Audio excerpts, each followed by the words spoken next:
ನಮಸ್ಕಾರ ಸ್ನೇಹಿತರೆ, ಭಕ್ತಿ ವೈಭವ ಯೂಟ್ಯೂಬ್ ಚಾನಲ್ಗೆ ತಮಗೆಲ್ಲರಿಗೂ ಸುಸ್ವಾಗತ. ಸ್ನೇಹಿತರೆ, ಇಂದಿನ ವಿಡಿಯೋದಲ್ಲಿ ನಾವು ಗುರು ರಾಘವೇಂದ್ರರ ಸನ್ಯಾಸ ದೀಕ್ಷೆಯ ಭಾಗ 2 ನೋಡೋಣ. ಭಾಗ 1ರಲ್ಲಿ ನೀವು ಸನ್ಯಾಸ ದೀಕ್ಷೆಯ ಬಗ್ಗೆ ಕೆಲವೊಂದಷ್ಟು ಮಾಹಿತಿಗಳನ್ನ ತಿಳ್ಕೊಂಡಿದ್ದೀರಾ. ಹಾಗೆ ಶ್ರೀ ಗುರು ರಾಘವೇಂದ್ರ ಸ್ವಾಮಿಗಳು ಸರಸ್ವತಿ ಅಂದರೆ ತನ್ನ ಪತ್ನಿಯಾದ ಸರಸ್ವತಿಯನ್ನು ಒಲಿಸಲು ಏನಂತ ಕೇಳ್ತಾರೆ, ಹಾಗೆ ಈ ಒಂದು ಸನ್ಯಾಸ ದೀಕ್ಷೆಯ ಬಗ್ಗೆ ಏನಂತ ಸರಸ್ವತಿ ಹತ್ರ ಮಾತಾಡ್ತಾರೆ ಅಂತ ವಿಡಿಯೋದಲ್ಲಿ ತಿಳ್ಕೊಳ್ಳೋಣ. ಸ್ನೇಹಿತರೆ, ವಿಡಿಯೋ ಇಷ್ಟ ಆಯಿತು ಅಂದರೆ ವಿಡಿಯೋಗೆ ಲೈಕ್ ಮಾಡಿ, ಶೇರ್ ಮಾಡಿ, ಕಮೆಂಟ್ ಮಾಡಿ, ಹಾಗೆ ಚಾನಲನ್ನು ದಯವಿಟ್ಟು ಸಬ್ಸ್ಕ್ರೈಬ್ ಮಾಡ್ಕೊಳ್ಳಿ. ಸ್ನೇಹಿತರೆ, ಸರಸ್ವತಿ ಮಾನವನ ಜೀವನದ ಗುರಿ ಆತ್ಮೋದ್ಧಾರವೋ ಲೋಕೋದ್ಧಾರವೋ ಎಂದು ಯೋಚಿಸುತ್ತಿದ್ದೇನೆ. ಅಂದರೆ ವೆಂಕಟನಾಥ ತನ್ನ ಪತ್ನಿಯಾದ ಸರಸ್ವತಿ ಹತ್ರ ಮಾತಾಡ್ತಾ ಇರ್ತಾರೆ. ಮಾನವನ ಜೀವನದ ಗುರಿ ಆತ್ಮೋದ್ಧಾರವೋ ಲೋಕೋದ್ಧಾರವೋ ಎಂದು ಯೋಚಿಸ್ತಾ ಇದ್ದೀನಿ ಅಂತಲೇ ಕೇಳ್ತಾರೆ. ಇದರಲ್ಲಿ ಯಾವುದು ಸರಿ ಎಂದು ನಿನ್ನ ಭಾವನೆ ಎಂದು ಕೇಳ್ತಾರೆ. ಅಂದರೆ ವೆಂಕಟನಾಥರು ಅಂದರೆ ಗುರು ರಾಘವೇಂದ್ರ ಸ್ವಾಮಿಗಳು ಸರಸ್ವತಿ ಹತ್ರ ಈ ಥರ ಕೇಳಿದಾಗ, ಅಂದರೆ ಮಾನವನ ಜೀವನದ ಗುರಿ ಅಂದರೆ ಒಬ್ಬ ಮನುಷ್ಯ ಹುಟ್ಟಿರುವುದ ಗುರಿ ಏನು ಅಂದರೆ ಆತ್ಮ ಉದ್ಧಾರ ಆಗೋದಕ್ಕೋಸ್ಕರನೇ ಇಲ್ಲ ಲೋಕ ಉದ್ಧಾರ ಆಗೋದಕ್ಕೋಸ್ಕರನ ಅಂತ ಕ್ವಶನ್ ಮಾಡ್ತಾರೆ. ಆಗ ಅದಕ್ಕೆ ಅವರು ಹೇಳ್ತಾರೆ, ಸರಸ್ವತಿ ಹೇಳ್ತಾರೆ, ಮೊದಲು ಆತ್ಮ ಕಲ್ಯಾಣ ನಂತರ ಲೋಕ ಕಲ್ಯಾಣ. ಅಂದರೆ ಮೊದಲು ನಮ್ಮನ್ನು ನಾವು ಸರಿ ಮಾಡ್ಕೋಬೇಕು, ಆಮೇಲೆ ಲೋಕವನ್ನು ಉದ್ಧಾರ ಮಾಡೋದಕ್ಕೆ ನೋಡಬೇಕು ಅಂತ ಹೇಳ್ತಾರೆ. ಮೊದಲು ನಮ್ಮ ಮನೆಯನ್ನು ಸರಿಪಡಿಸಿಕೊಂಡು ನಂತರದ ಪ್ರಪಂಚದ ಉದ್ಧಾರದ ಕಡೆ ಗಮನವೀಯಬೇಕು ಅಂತ ಹೇಳ್ತಾರೆ. ಅದೇ ಸರಿಯಾದ ಮಾರ್ಗವೆಂದಳು ಸರಸ್ವತಿ. ನೋಡಿದ್ರಲ್ಲ ಸ್ನೇಹಿತರೆ, ಸರಸ್ವತಿ ಏನಂತ ಹೇಳ್ತಾರೆ, ಮೊದಲು ನಮ್ಮನ್ನು ನಾವು ಸರಿಪಡಿಸಿಕೊಂಡು ನಮ್ಮ ಮನೆಯನ್ನು ಸರಿಪಡಿಸಿಕೊಂಡು ನಂತರ ಪ್ರಪಂಚದ ಉದ್ಧಾರದ ಕಡೆ ಗಮನ ಕೊಡಬೇಕು ಅಂತ ಹೇಳ್ತಾರೆ. ಇದೇ ಸರಿಯಾದ ಮಾರ್ಗ ಅಂತಲೂ ಕೂಡ ಹೇಳ್ತಾರೆ. ಹಾಗೇನಿಲ್ಲ, ವೆಂಕಟನಾಥ ಮಹಾತ್ಮರಾದವರು ತಮ್ಮ ಸ್ವಾರ್ಥವನ್ನು ಬದಿಗೊತ್ತಿ ಲೋಕೋದ್ಧಾರಕ್ಕಾಗಿ ಹಗಲಿರುಳು ಶ್ರಮಿಸಿದ್ದಾರೆ ಎಂದನು. ಯಾವಾಗ ವೆಂಕಟನಾಥರು ಹೇಳ್ತಾರೆ, ಮಹಾತ್ಮರಾದವರು ಅಂದರೆ ತುಂಬ ದೊಡ್ಡ ಜ್ಞಾನಿಗಳಾದವರು ಬಂದು ತಮ್ಮ ಸ್ವಾರ್ಥವನ್ನು ಬದಿಗೊತ್ತಿ ಲೋಕದ ಉದ್ಧಾರಕ್ಕಾಗಿ ಹಗಲಿರುಳು ಶ್ರಮವನ್ನು ಪಟ್ಟಿದ್ದಾರೆ ಅಂತಲೇ ಹೇಳ್ತಾರೆ. ಹೀಗೆ ಅವನು ಒಗಟಾಗಿ ಮಾತನ್ನು ಮುಂದುವರಿಸುತ್ತಿರುವುದನ್ನು ನೋಡಿದ ಸರಸ್ವತಿಯು ಅವನಿಗೆ ಅವನ ಮನಸ್ಸಿನಲ್ಲಿರುವ ವಿಷಯವನ್ನು ತನ್ನ ಮುಂದೆ ನಿಸ್ಸಂಕೋಚವಾಗಿ ತಿಳಿಸುವಂತೆ ಕೇಳ್ಕೊಳ್ತಾರೆ. ಅಂದರೆ ವೆಂಕಟನಾಥರು ಸರಸ್ವತಿ ಹತ್ರ ಒಗ್ಟೊಗ್ಟಾಗಿ ಮಾತಾಡ್ತಾ ಇರೋದನ್ನು ನೋಡಿ ಸರಸ್ವತಿ ಹೇಳ್ತಾರೆ, ನಿಮ್ಮ ಮನಸ್ಸಲ್ಲಿ ಏನು ವಿಷಯ ಇದೆ ಅದನ್ನು ನನ್ನ ನಿಸ್ಸಂಕೋಚವಾಗಿ ನನಗೆ ನೇರವಾಗಿ ತಿಳಿಸ್ಕೊಡಿ ಅಂತಲೇ ಕೇಳ್ತಾಳೆ. ಆಗ ಅವನಿಗೆ ಸ್ವಲ್ಪ ಧೈರ್ಯ ಬರುತ್ತೆ, ಅಂದರೆ ಗುರು ರಾಘವೇಂದ್ರ ಸ್ವಾಮಿಯವರಿಗೆ ಸ್ವಲ್ಪ ಧೈರ್ಯ ಬರುತ್ತೆ. ಆಗ ಶ್ರೀಗಳಿಗೂ ತನಗೂ ಅಂದು ನಡೆದ ಸಂಭಾಷಣೆ ಹಾಗೂ ತನ್ನ ಸನ್ಯಾಸ ಸ್ವೀಕಾರದ ವಿಷಯವನ್ನು ಅಂದರೆ ಸೂಕ್ಷ್ಮವಾಗಿ ತಿಳಿಸ್ತಾರೆ.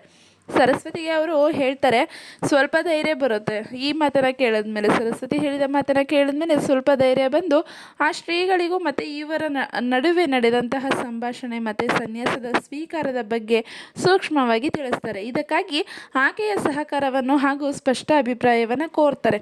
ಇದಕ್ಕೆ ಏನು ನಿನ್ನ ಉದ್ದೇಶ ಅಂತ ವೆಂಕಟನಾಥನು ಸರಸ್ವತಿಗೆ ಕೇಳ್ತಾರೆ. ಅದನ್ನು ಕೇಳಿದ ಕೂಡಲೇ ಸರಸ್ವತಿಯು ದುಃಖಿಸುತ್ತಾ, ಸ್ವಾಮಿ, ತಮ್ಮನ್ನು ಬಿಟ್ಟು ನಾನು ಒಂದು ಅರೆಕ್ಷಣವೂ ಬದುಕಿರಲಾರೆ. ನೀವಲ್ಲದೆ ನನಗ್ಯಾರು ಮತ್ಯಾರು ಗತಿ ಅಂತ ಹೇಳ್ತಾಳೆ. ಅಂದರೆ ತುಂಬ ಬೇಜಾರಿನಿಂದ ಅವ್ರಿಗೆ ಬೇಜಾರಾಗುತ್ತೆ ಸರಸ್ವತಿಯವರಿಗೆ. ಆವಾಗ ಹೇಳ್ತಾರೆ, ನಿಮ್ಮನ್ನು ಬಿಟ್ಟು ನಾನು ಒಂದು ಅರೆಕ್ಷಣ ಕೂಡ ಬದುಕಿರಲಾರ್ದೆ, ನೀವಲ್ಲದೆ ನನಗಿನ್ಯಾರು ಗತಿ ಅಂತ ಹೇಳಿದಾಗ, ನೀವು ಸನ್ಯಾಸಿಗಳಾದ ಮೇಲೆ ನನಗೆ ನಿಮ್ಮನ್ನು ನೋಡುವ ಭಾಗ್ಯವೂ ಇರುವುದಿಲ್ಲ, ನಿಮ್ಮನ್ನಗಲಿ ನಾನು ಬದುಕಿರುವುದು ಅಸಾಧ್ಯ. ಇದೇ ನನ್ನ ಸ್ಪಷ್ಟ ಅಭಿಪ್ರಾಯ ಅಂತಾಳೆ.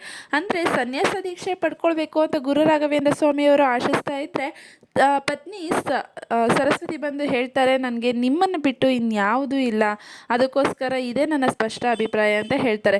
ಇನ್ನು ಅವಳ ಜೊತೆ ಈ ವಿಚಾರವಾಗಿ ಚರ್ಚಿಸುವುದು ಸರಿಯಲ್ಲವೆಂದು ತಿಳಿದು ವೆಂಕಟನಾಥನು ಅಲ್ಲಿಂದ ಯಾವುದೋ ಕಾರ್ಯನಿಮಿತ್ತವಾಗಿ ಹೊರಟು ಬಿಡ್ತಾರೆ. ಅಂದರೆ ಅವರ ಉದ್ದೇಶವನ್ನು ತಿಳ್ಕೊಂಡು ಶ್ರೀ ಗುರು ರಾಘವೇಂದ್ರ ಸ್ವಾಮಿಯವರು ಅಲ್ಲಿಂದ ಬೇರೆ ಯಾವುದೋ ಕಾರ್ಯ ಇದೆ, ಇನ್ನು ಈ ವಿಷಯದ ಬಗ್ಗೆ ನಾವು ಚರ್ಚೆ ಮಾಡೋದು ಅಗತ್ಯ ಇಲ್ಲ ಅಂತ ಹೇಳಿ ಹೊರಟು ಬಿಡ್ತಾರೆ. ಈ ಮಾತುಕತೆಯ ನಂತರ ಇಬ್ಬರಿಗೂ ಮನಸ್ಸಮಾಧಾನ ಉಳಿಯಲಿಲ್ಲ. ಅಂದರೆ ಮನಸ್ಸು ಅಸಮಾಧಾನವಾಗಿಯೇ ಇರುತ್ತೆ, ಸಮಾಧಾನ ಬರೋದಿಲ್ಲ. ಅವನಿಗೆ ಮುಂದೆ ಏನು ಮಾಡಬೇಕೆಂದು ತೋಚದೆ ದಾರಿ ಕಾಣದಂತೆ ಆಗುತ್ತೆ ಅಂತಲೇ ಹೇಳ್ಬೋದು.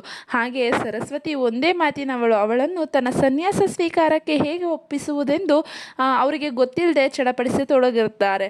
ಹಾಗೆ ತನ್ನ ಪತ್ನಿಗೆ ಒಪ್ಪಿಗೆ ನೀಡಲಿಲ್ಲ. ಹಾಗಾಗಿ ತಾನು ಸನ್ಯಾಸ ಸ್ವೀಕರಿಸುವುದು ಅಸಾಧ್ಯವೆಂದು ತಿಳಿಸಿಬಿಡಲೆ ಎಂದು ಒಮ್ಮೆ ಯೋಚಿಸ್ತಾರೆ. ಅಂದರೆ ತನ್ನ ಪತ್ನಿಯಾದ ಸರಸ್ವತಿಗೆ ನಾನು ಸನ್ಯಾಸ ದೀಕ್ಷೆ ತಗೊಳ್ಳೋದು ಒಂದು ಸ್ವಲ್ಪನೂ ಇಷ್ಟ ಇಲ್ಲ, ಇದು ಅಸಾಧ್ಯ ಅಂತ ನಾನು ಶ್ರೀಗಳವರೆಗೆ ತಿಳಿಸ್ಬಿಡೋಣ ಅಂತ ಯೋಚಿಸ್ತಾರೆ. ತನ್ನನ್ನು ಸ್ವಂತ ಪುತ್ರನಿಗಿಂತಲೂ ಹೆಚ್ಚಾಗಿ ಸಾಕಿದ ಶ್ರೀ ಗುರುಗಳಿಗೆ ದ್ರೋಹ ಬಗೆಯುವುದು ನ್ಯಾಯವೇ? ಛೇ, ತಾನು ವಿಶ್ವಾಸಘಾತುಕನಾದರೆ ತನಗೆ ನರಕವಾಸವು ತಪ್ಪಿದ್ದಲ್ಲವೆಂದು ಮತ್ತೊಮ್ಮೆ ಗಾಢಾಲೋಚನೆಯಲ್ಲಿ ಮುಳುಗ್ತಾರೆ. ಈ ದೇಹ ನಶ್ವರ, ಸಂಸಾರ, ಮಕ್ಕಳೆನ್ನುವ ಈ ಸ್ವಾರ್ಥ ಭಾವನೆ ಕ್ಷಣಿಕವಾದವುಗಳು. ಜೀವಿಯ ಹಿಂದೆ ಬರುವುದು ಅವನಿಗೆ ಅಂದರೆ ಇಲ್ಲಿ ಗಳಿಸಿದ ಪಾಪ ಪುಣ್ಯಗಳು ಮಾತ್ರ. ತಾನು ಸನ್ಯಾಸಿಯಾದರೆ ಕೇವಲ ತನ್ನೊಬ್ಬ ಕಲ್ಯಾಣ ಮಾತ್ರವಲ್ಲ, 2 ವಂಶಗಳು 7 ತಲೆಮಾರಿನವರೆಗೂ ಉದ್ಧಾರವಾಗುವರೆಂಬ ಮಾತು ಶಾಸ್ತ್ರಸಮ್ಮತವಾದದ್ದು. ಆದ್ದರಿಂದ ತನ್ನ ಪತ್ನಿ ಪುತ್ರರು ಉದ್ಧಾರವಾಗುವುದರಲ್ಲಿ ಯಾವುದೇ ಸಂಶಯವಿಲ್ಲ ಎಂದು ನಿರ್ಧರಿಸಿ ಶ್ರೀ ಸುಧೀಂದ್ರ ತೀರ್ಥರಲ್ಲಿ ತನ್ನ ಸ್ಪಷ್ಟ ಅಭಿಪ್ರಾಯವನ್ನು ತಿಳಿಸ್ತಾರೆ. ಅಂದರೆ ಈ ದೇಹ ನಶ್ವರ, ಸಂಸಾರ, ಮಕ್ಕಳು ಅನ್ನೋ ಒಂದು ಭಾವನೆಗಳಲ್ಲಿ ನಾವು ಸಿಲ್ಕೊಂಡಿದ್ದೀವಿ ಅಷ್ಟೇನೆ. ಪಾಪ ಪುಣ್ಯಗಳು ಇಲ್ಲಿ ನಾವು ಏನು ಗಳಿಸಿರ್ತೀವೋ ಅದನ್ನು ಮಾತ್ರ ನಾವು ಹೊತ್ಕೊಂಡು ಹೋಗಿರ್ತೀವಿ ಅಂತಲೇ ಹೇಳ್ತಾರೆ.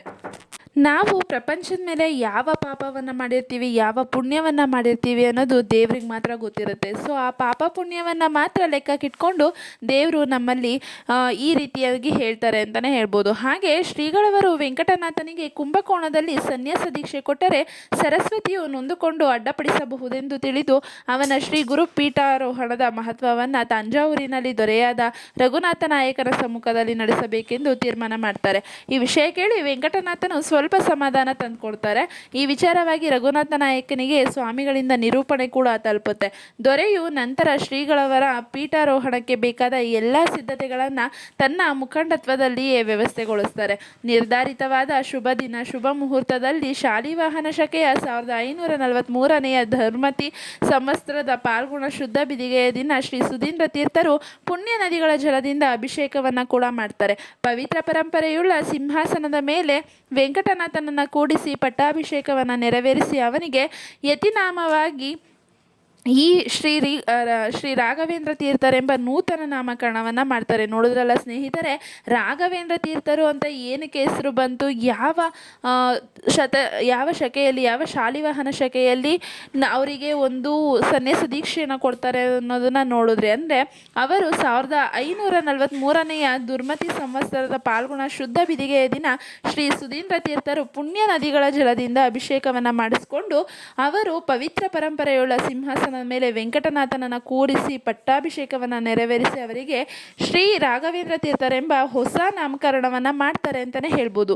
ಶ್ರೀ ಮಧ್ವಾಚಾರ್ಯರಿಂದ ಪ್ರಾಪ್ತವಾದ ಶ್ರೀ ಮೂಲರಾಮ, ಶ್ರೀ ದಿಗ್ವಿಜಯರಾಮ, ಶ್ರೀ ಜಯರಾಮ ಮುಂತಾದ ಪ್ರತಿಮೆಗಳು ಸಾಲಿಗ್ರಾಮಗಳು ತಲೆತಲಾಂತರಗಳಿಂದ ಕಾಪಾಡಿಕೊಂಡು ಬಂದಿದ್ದ ಶಾಸ್ತ್ರ ಗ್ರಂಥಗಳ ರಾಶಿಯನ್ನೇ ಅನುಗ್ರಹಿಸಿದ್ರು ಅಂತಲೇ ಹೇಳ್ಬೋದು. ಶ್ವೇತಛತ್ರ, ಚಾಮರ, ಬಂಗಾರದ ಅಂಬಾರಿ, ಆನೆ, ಸ್ವರ್ಣ, ಪಲ್ಲಕ್ಕಿ, ವಾದ್ಯ ಇತ್ಯಾದಿಗಳನ್ನು ಸಕಲ ಮರ್ಯಾದೆಗಳೊಂದಿಗೆ ಅನುಗ್ರಹವನ್ನು ಕೂಡ ಮಾಡ್ತಾರೆ. ನಂತರ ಶ್ರೀ ರಾಘವೇಂದ್ರ ತೀರ್ಥರನ್ನ ಶ್ರೀ ಸುಧೀಂದ್ರ ತೀರ್ಥರು ಲೋಕೋದ್ಧಾರ ಮಾಡುತ್ತಾ ಸರ್ವರನ್ನ ಕಾಪಾಡಲಿ ಎಂಬುದಾಗಿ ಆಶೀರ್ವಾದ ಮಾಡ್ತಾರೆ. ನೋಡಿದ್ರಲ್ಲ ಸ್ನೇಹಿತರೆ, ರಾಘವೇಂದ್ರ ಸ್ವಾಮಿಯವರು ಸನ್ಯಾಸ ದೀಕ್ಷೆಯನ್ನು ತೆಗೆದುಕೊಂಡ ನಂತರ ಸುಧೀಂದ್ರ ತೀರ್ಥರು ರಾಘವೇಂದ್ರ ಸ್ವಾಮಿಯವರಿಗೆ ಲೋಕೋದ್ಧಾರವನ್ನು ನೀವು ಮಾಡುತ್ತಾ ಸರ್ವರನ್ನು ಕಾಪಾಡಲಿ ಅಂತ ಒಂದು ಆಶೀರ್ವಾದವನ್ನು ಕೂಡ ಮಾಡ್ತಾರೆ.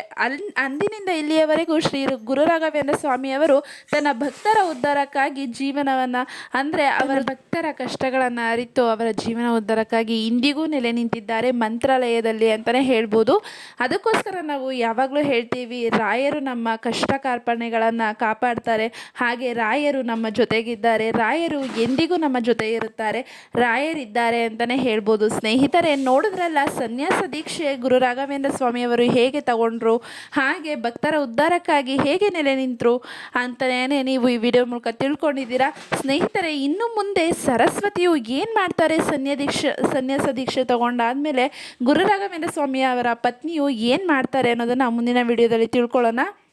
ಈ ವಿಡಿಯೋ ನಿಮಗೆ ಇಷ್ಟ ಆಗಿದೆ ಅಂತ ಅಂದ್ಕೊತೀನಿ. ವಿಡಿಯೋ ಇಷ್ಟ ಆಗಿದ್ದರೆ ಲೈಕ್ ಮಾಡಿ, ಶೇರ್ ಮಾಡಿ, ಕಮೆಂಟ್ ಮಾಡಿ, ಹಾಗೆ ದಯವಿಟ್ಟು ಚಾನಲನ್ನು ಸಬ್ಸ್ಕ್ರೈಬ್ ಮಾಡಿಕೊಡಿ. ವಿಡಿಯೋ ವೀಕ್ಷಿಸಿದ್ದಕ್ಕಾಗಿ ಧನ್ಯವಾದಗಳು.